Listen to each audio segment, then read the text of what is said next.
তো নমস্কার বন্ধুরা, কেমন আছো সবাই? আশা করি সবাই খুব ভালো আছো, আর আমিও খুব ভালো আছি। প্রতিদিনকার মতন আজকেও একটি নতুন ভিডিও নিয়ে তোমাদের কাছে হাজির হয়েছে।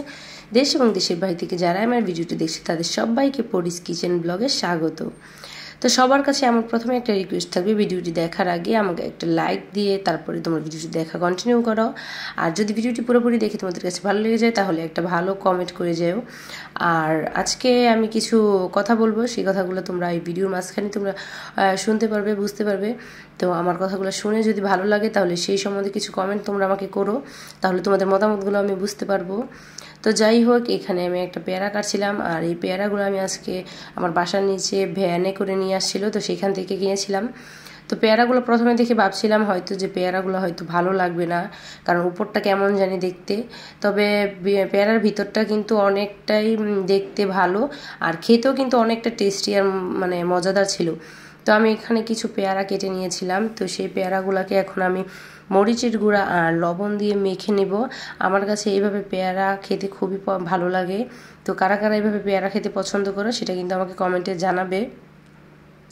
আর আমি এখানে আমার জন্য একাই নিয়েছিলাম, কিন্তু আমার শাশুড়িকে বলেছিলাম যে আপনি খাবেন কিনা, তো উনি বললো যে না আমি এইভাবে খাবো না, আমাকে শুধু একটা পেয়ারা কেটে দাও।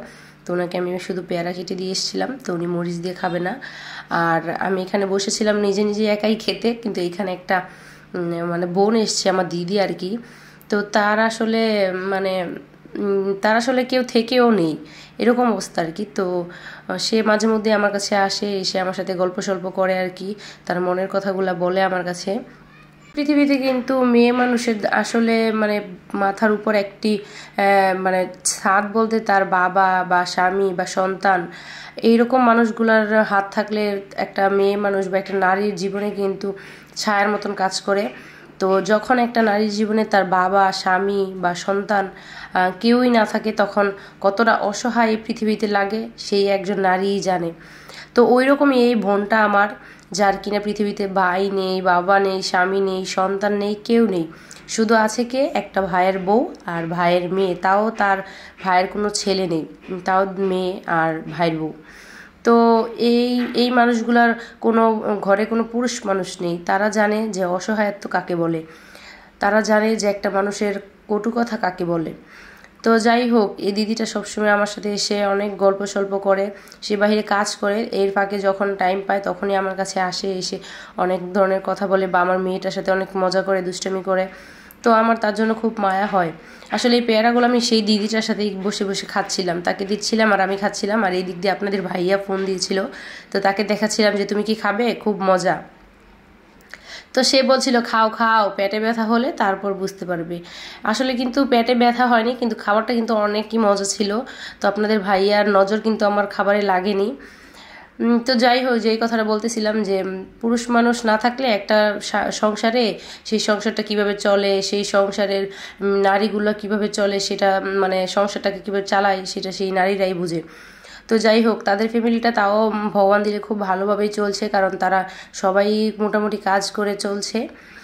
তো এর জন্য খাবার দাবার বা চলাফেরার জন্য কোনো কষ্ট হয় না, শুধু কষ্ট হয় একটা মাথার উপর মানে ছায়া নেই, সেটার জন্যই তাদের খুব কষ্ট।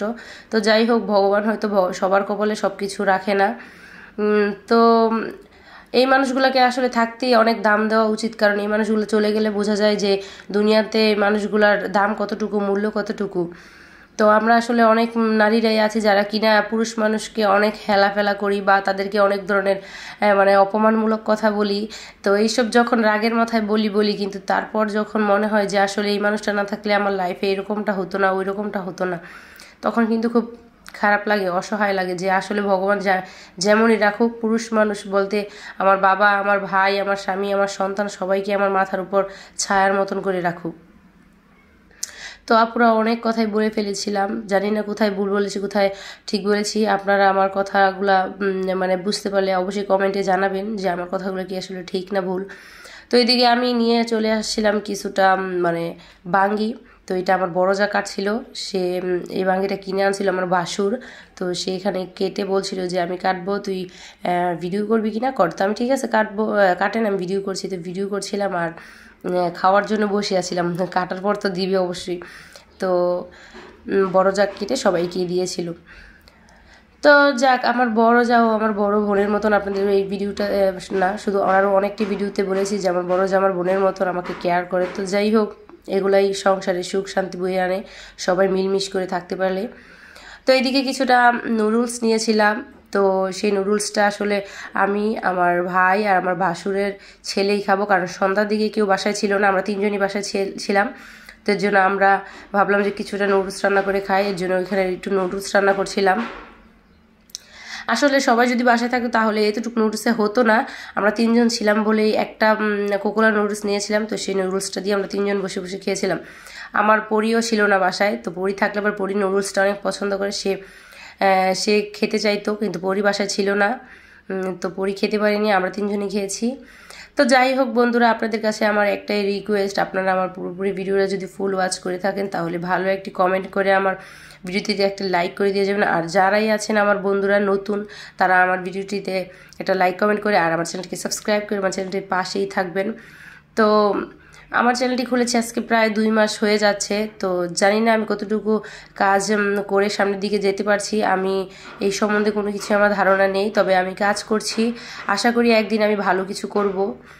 তো সেই আশা নিয়ে এই ইউটিউবে আসা। তো আপনারা যদি আমার পাশে থাকেন তাহলে অবশ্যই আমি এই জার্নিটা ভালোভাবেই সফলতা অর্জন করতে পারবো।